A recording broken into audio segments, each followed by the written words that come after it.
They say that when the ancestors want to reveal a secret, they begin by touching the heart of the most unlikely person, and one evening hide behind a veil of cloud over Ortega town.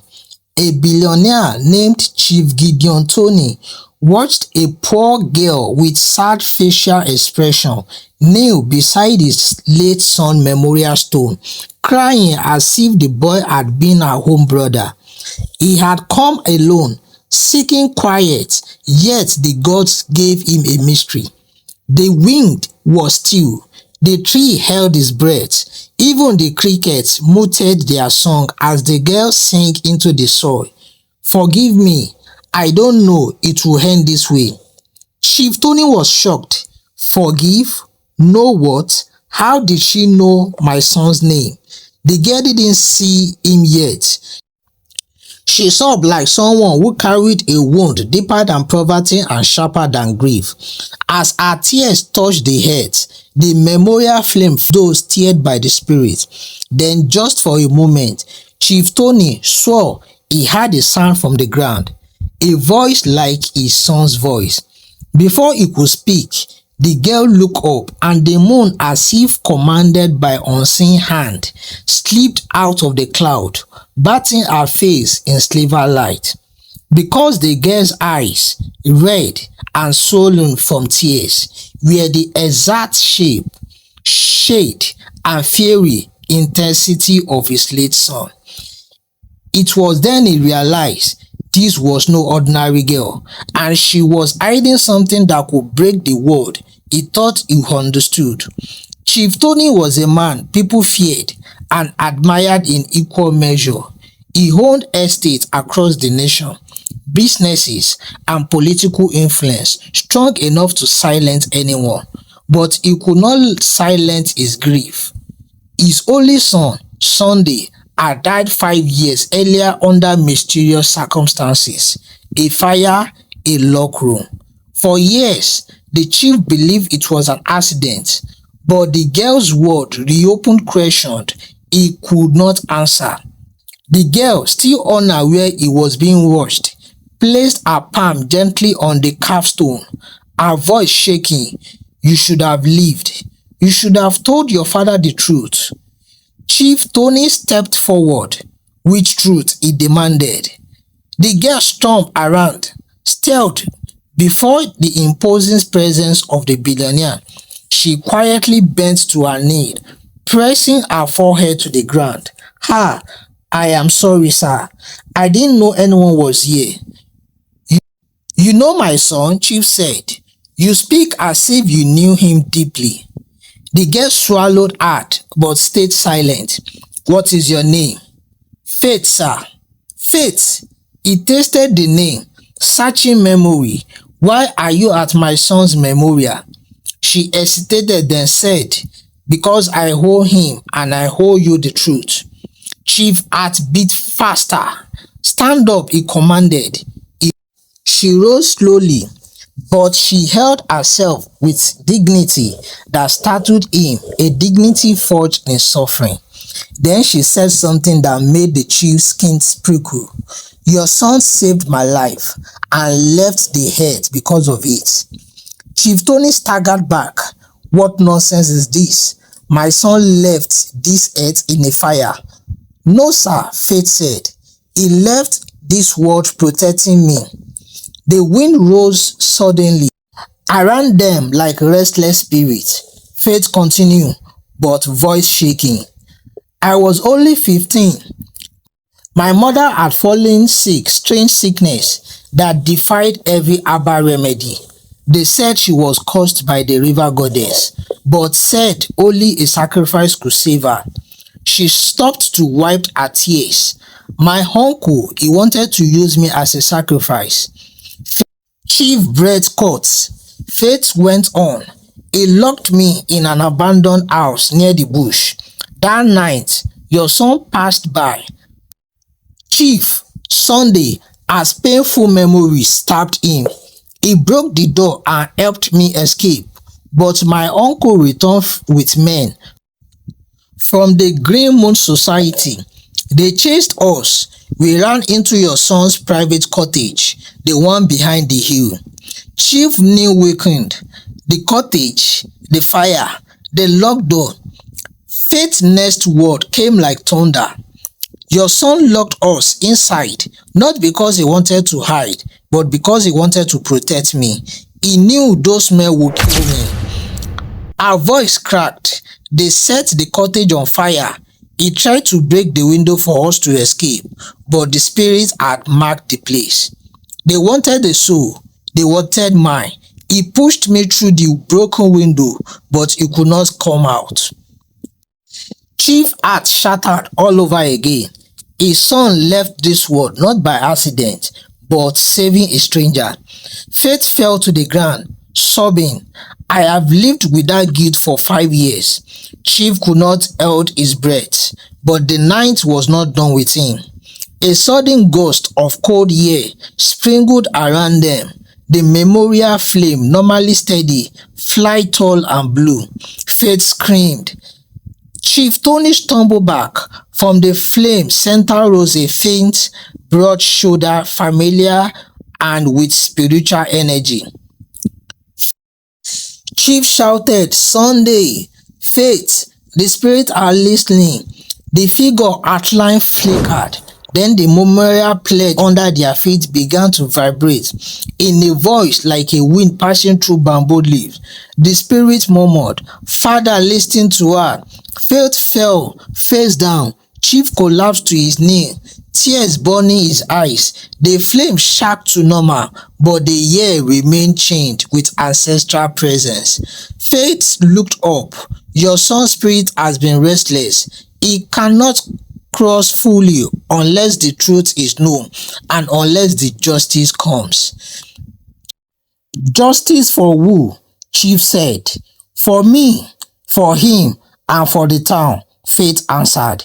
Because what happened that night wasn't just wickedness.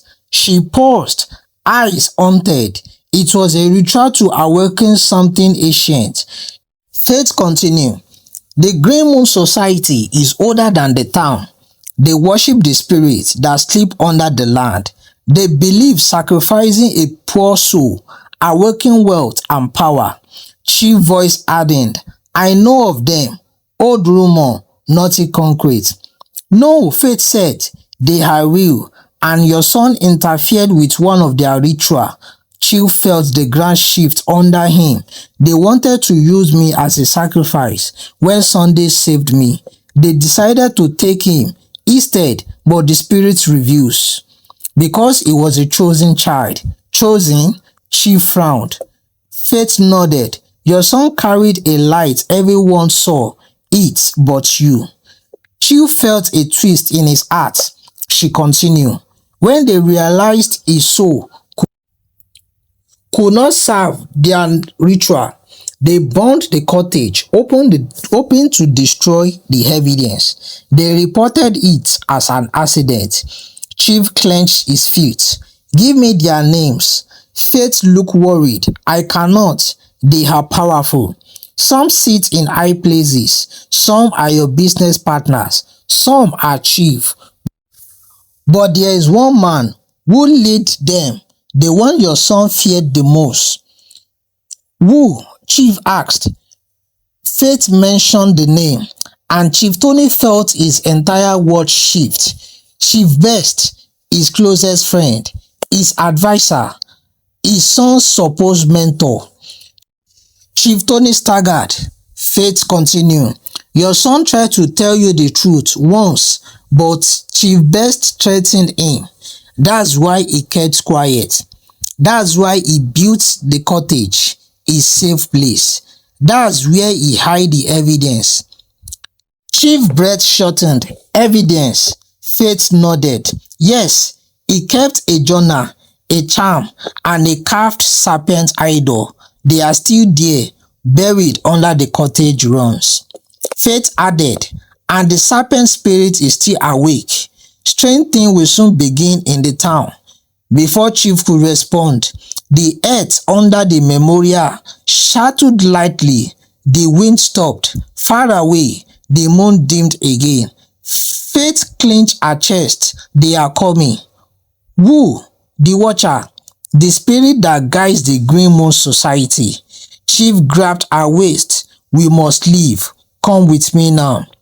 They rushed towards his parked SUV, but as they neared the gate, 3 old women appeared on the path, bent, slow-moving, head wrapped in black clothes. They were not ordinary.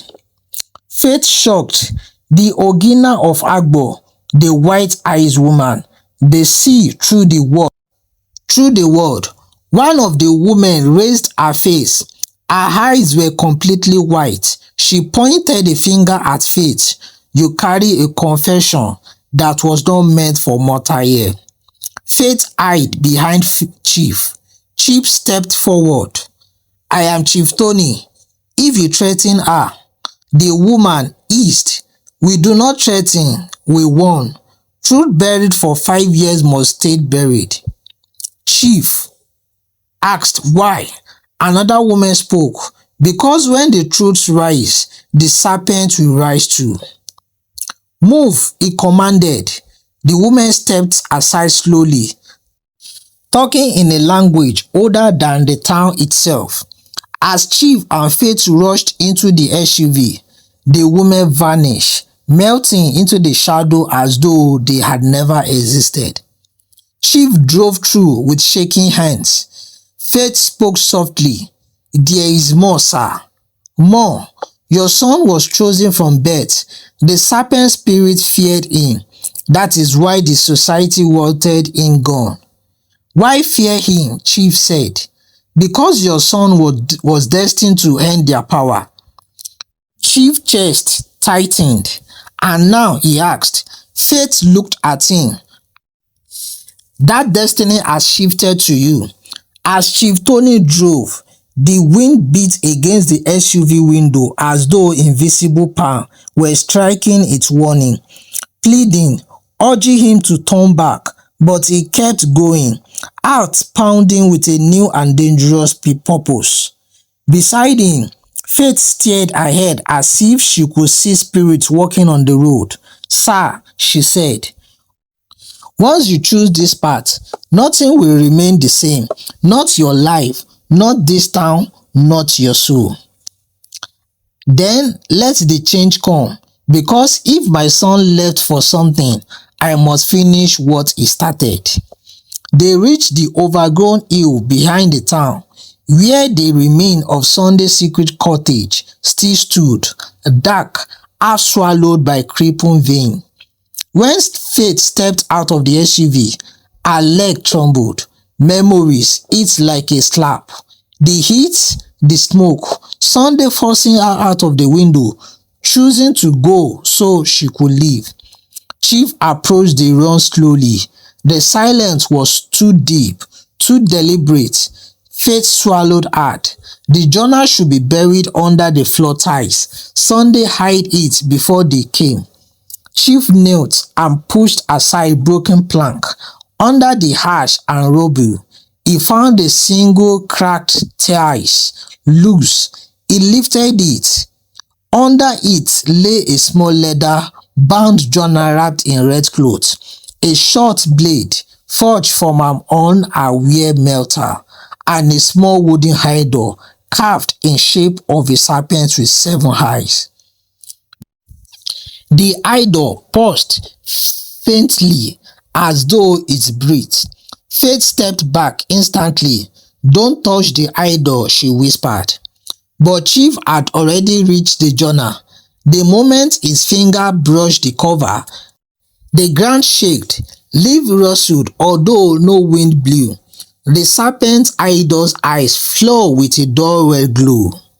Faith grabbed Chief's arm. They know we are here. The society, the spirit that felt the disturbance. Chief opened the journal anyway. The first page held his son's handwriting. Father, if you are reading this, it means I have failed to tell you the truth. Forgive me.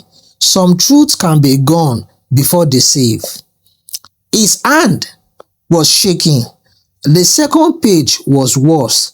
Drawing, symbol, names of society member, ritual location, secret tunnel under the town shrine, and then a line that made Chief heart fall into his stomach. If anything happened to me, look first to Chief best. He is not what he pretends to be. Protect faith. Our life carries the prophecy.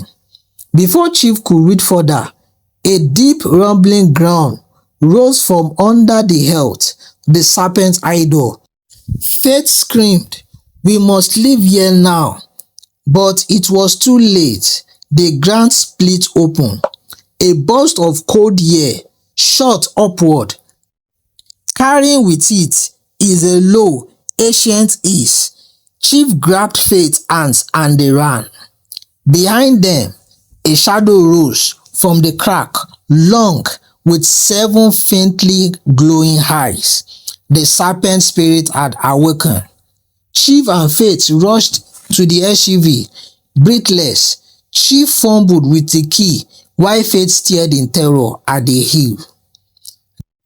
"Chief moved," she cried. He started the engine. Behind them, the hill cracked apart fully, sending stone. A violent hiss echoed across the land, the type that crawled into the soil. The serpent spirit has awakened before its time. That means the Green Moon Society will gather tonight. They will sense the opening ritual has been disturbed. Chief glanced at her. "You know too much for someone too young." She closed her eyes. "I didn't choose this knowledge. The spirit forced it on me." When they reached Chief Tony's mansion, the gate opened automatically. Guards saluted, unaware that doom followed close behind. But there was someone waiting at the entrance, a man dressed in a white kaftan agbada, smiling calmly. "Chief Best." As if he already knew, Chief Tony stepped out of the car, anger written across his face. Best raised both hands peacefully. "My brother, you look troubled. With a girl, is everything alright?" His tone was warm, too warm, like honey covering poison. Chief Tony took a step forward. "Don't pretend with me. I know the truth now." Beth smiled. "What truth?" "That you are the reason my son is no more." The year shifted. The guards looked at each other nervously. Best's eyes darkened a shadow, but his smile never dropped. "You have been misled," he said softly. "Let's talk inside."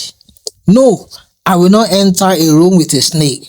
At this, Best's smile cracked at the edge. "You should be careful what you accuse people of," he whispered, "especially when the ninth listened." Best finally dropped the mask. Slowly, deliberately, he removed a small black pouch from his garment, opened it, and whispered something into it. The wind howled instantly, even though the night had been silent. Guards staggered backward. Faith screamed. Chief Tony stepped back. Best spoke with a chilling calmness.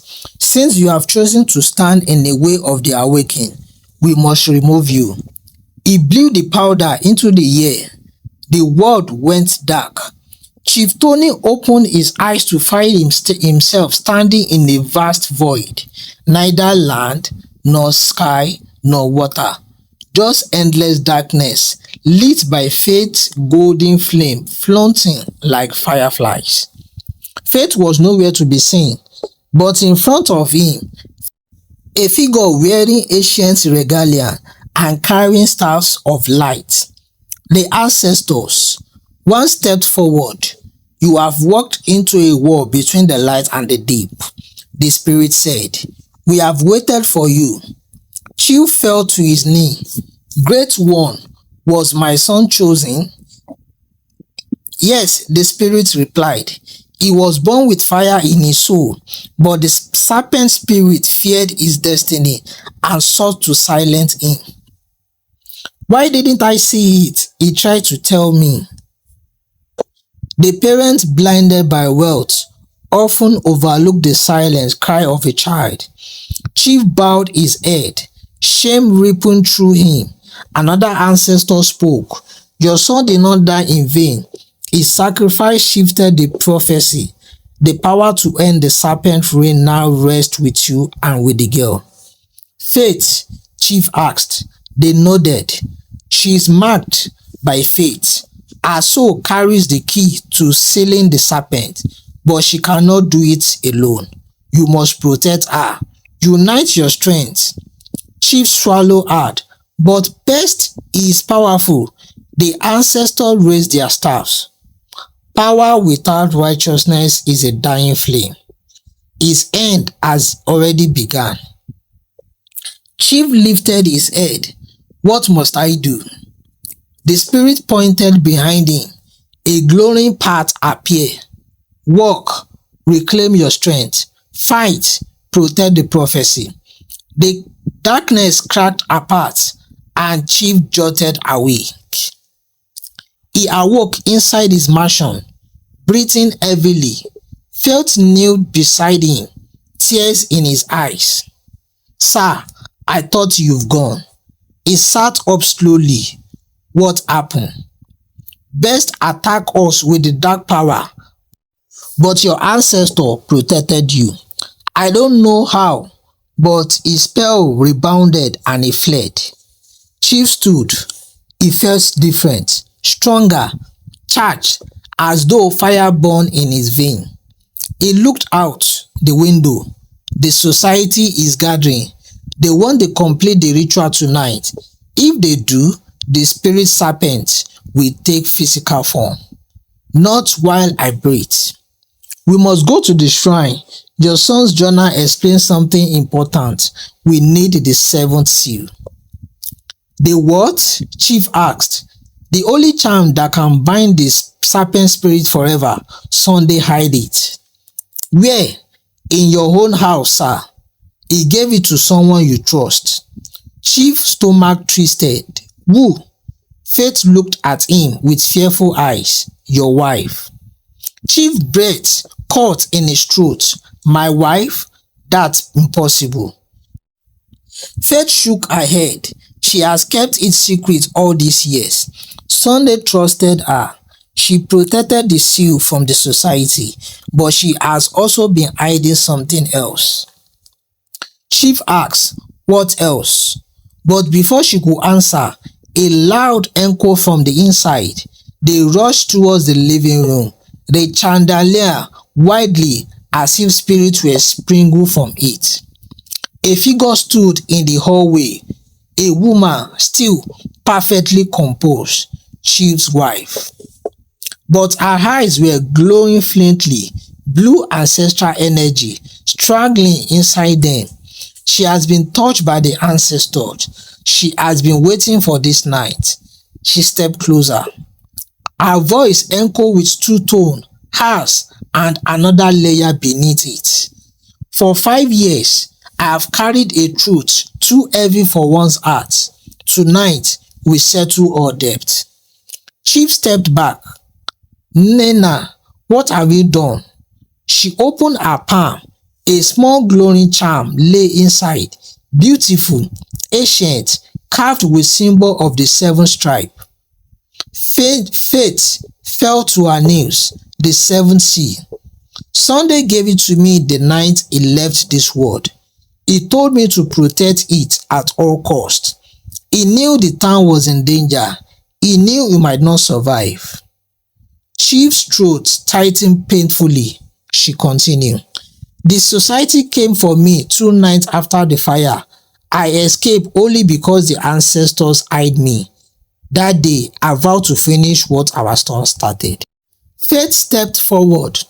We need to reach the shrine before midnight. But Best will be waiting and he will not be alone. Chief squared his shoulder. I don't care how many demons or spirits he summoned. Tonight we end this. The shrine stood at the edge of the town, surrounded by the giant Iroko tree, whose branches twisted like ancient arms. Red Touch leaned the path. Dark-robed member of the Green Moon Society chanted in a deep, unified rhymes. At the center of the shrine, Chief Best raised a staff carved with a serpent symbol. The ground vibrated with dark power. When Chief, his wife, and Faith appeared, the chanting stopped. Best smiled slowly. So the boy's legacy returned to haunt me. Chief stepped forward. It's over, Best. Tonight, you answer for everything. Best laughed. You think you can fight destiny? Your son was only the beginning. The serpent rises tonight, and no man or flesh can stop it. He raised the staff. The earth roared. The ground burst open. A massive serpent spirit emerged, glowing with 7 burning eyes. Faith clinched the 7th sea. Chief, the moment the serpent opened all 7 eyes, the land will fall under its reign. The serpent lifted his head. 5 eyes opened. 6. The Chief Tony grabbed the seal and shouted, "What do I do?" Inanna answered, voice raw with ancestral power, "Break the seal over the serpent's heart." Best shouted, "Stop them." The serpent opened its 7th eyes. The ground began to split. Chief Tony ran, dodging attackers, straight towards the massive serpent. Faith screamed after him, "No, sir, break it now." The serpent roared, ready to swallow him.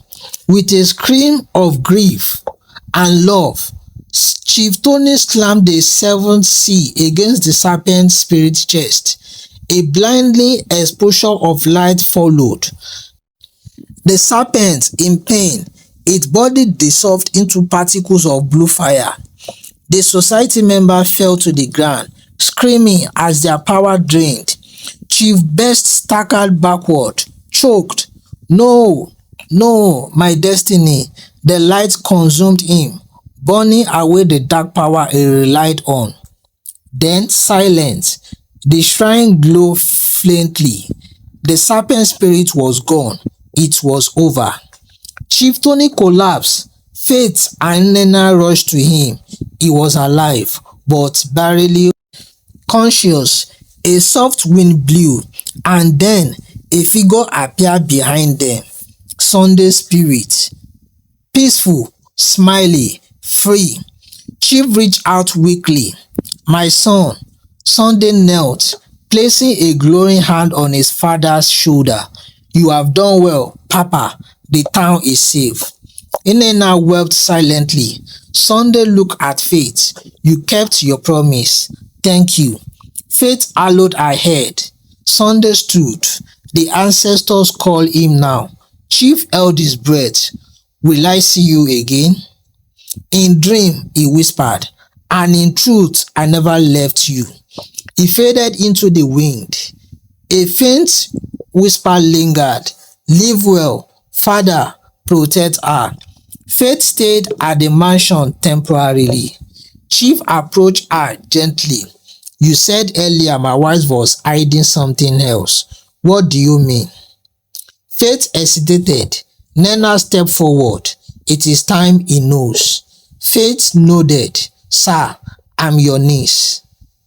Chief said, "My niece? What?" Faith continued softly. "My mother was your younger sister. She ran away from the family dispute years ago. I never knew you were my uncle until Sunday told me." Chief staggered as truth hit him like lightning. My sister left this world years ago. Why didn't she come home?" Inanna answered. "She was afraid. She thought she had disappointed you, but she loved you until her last breath." Faith wiped tears. "You are the only family I have left." Chief slowly wrapped his arm around her. For the first time since Sunday left, he cried without shame. "My child, forgive me. I failed you both." Faith cried harder. You saved me, sir. That is enough." The ancestors watched, and the land finally slept in peace.